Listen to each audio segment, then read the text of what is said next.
அனைவருக்கும் வணக்கம். ஓம் நமச்சிவாயா. இன்னைக்கு நம்ம பார்க்க போற ஒரு ஜாதகம் வந்து லக்ன சந்தியில பிறந்த ஜாதகம். இந்த ஜாதகப்படி பார்த்தீங்கன்னா இவங்க கொடுத்துட்டு இருந்தது வந்து பார்த்தீங்கன்னா இவங்களுக்கு வந்து மகர லக்னத்தில் வந்து இவங்க கொடுத்துருந்தாங்க. கடன் மற்றும் வந்து நோய் தொந்தரவுகள் இருக்குது, எப்போ சரியாகும் அப்படிங்கிறது கேட்டு தான் கேள்வி. இப்போ லக்னம் வந்து 29 டிகிரி இந்த மாதிரி இருக்கும்போதே நான் கொஞ்சம் லக்னத்தை டவுட் பட்டுருவேன். அந்த அடிப்படையில் பார்த்தீங்கன்னா சூரிய தசை நல்லா இல்லைன்னா 8ஆம் அதிபதிங்கிற முறையில் இந்த கடன் நோய் வந்தது சூரிய தசையாக இருந்திருந்தால், ஒருவேளை 8ஆம் அதிபதியாக வந்து மகர லக்னத்துக்கு வரக்கூடாத தசை அந்த திசையில் நடந்திருக்கா, அடுத்து சந்திர திசையில இருந்து நடந்துட்டு இருக்குது, அந்த சந்திர திசையில் ஆரம்பிச்சுதா அப்படிங்கிற ஒரு கேள்வியை வச்சு தான் அந்த லக்னத்தை கன்ஃபார்ம் பண்ணணுங்கிற முடிவில் வந்து எப்பங்க கடன் ஆரம்பிச்சது அப்படின்னு அவங்க கேட்கும்போது கரெக்டாக சந்திர தசை ஆரம்பித்த உடனே வந்து இவங்களுக்கு அந்த கடன் பிரச்சனை வந்திருக்கு. அதே நேரத்தில் இவங்க கணவருக்கும் வந்து அந்த டைம் வந்துருக்கும் ஜென்மசனி நடந்திருக்கு, இவங்களுக்கு சந்திர தசை நடந்திருக்கு. சந்திர தசை பார்த்தீங்கன்னா குருவுடைய 7 டிகிரி இணைஞ்சு சுபத்துவமாக தான் இருக்காரு. என்ன இருந்தாலும் ஆதிபத்திய விசேஷம் இல்லாத ஒரு கிரகம் நம்மளுக்கு நல்லது செய்யாது, அதே நேரத்தில் கெட்டதுல இருந்து பாதுகாக்கணும்ல. அப்போ வந்து இதில் எதோ இடிக்குதுங்களே, ஏன்னா வந்து சந்திரன் சுபத்துவமாக வேற இருக்கிறாரு அப்படிங்கிற அடிப்படையில் பார்த்தீங்கன்னா, ஆனால் அதிக சுபத்துவமாக தான் இருக்காரு. ஒரே நேரத்தில் குரு சுக்கிரனோட தொடர்பு பெற்று அதிக சுபத்துவமாக இருக்கும்போது ஒரு பாபகம் கெடுங்கிறத அடிப்படையில் பார்த்தீங்கன்னா 4ஆம் இடத்து ரீதியான பிரச்சனைகளை அவர் கொடுத்துருப்பார். இருந்தாலும் வீடு அந்த மாதிரி விஷயங்கள் வாங்கியது கடன் வாங்கினீங்களாங்க அப்படின்னு கேட்டேன். அவர் இல்லைங்க, அதனால நான் கடன் வாங்கலை, இந்த மாதிரி இன்னொருத்தங்களுக்கு ஜாமீன் கையெழுத்து போட போய் நான் மாட்டிக்கிட்டேங்க அப்படின்னாரு. அப்போ நான் கேட்டேன், நீங்கள் வந்து எதுவும் கையெழுத்து போட்ட சீட்டு அங்கே இருக்குதா அப்படின்னு கேட்டேன்.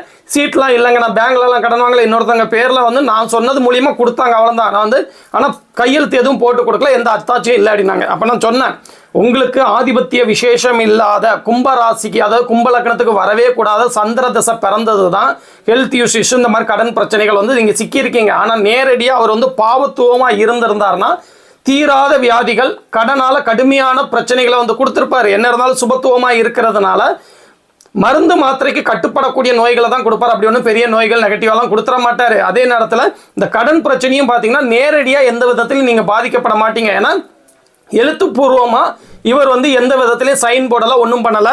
இவர் சொன்னவங்களுக்கு அவங்க கடன் கொடுத்துருக்காங்க, கடன் கொடுத்தவங்களும் வந்து இப்போ இருக்காங்க, உயிரோடு தான் இருக்காங்க. அவங்களால கெட்ட முடியலன்னு இவங்களை வந்து மிரட்டி பார்க்குறாங்க.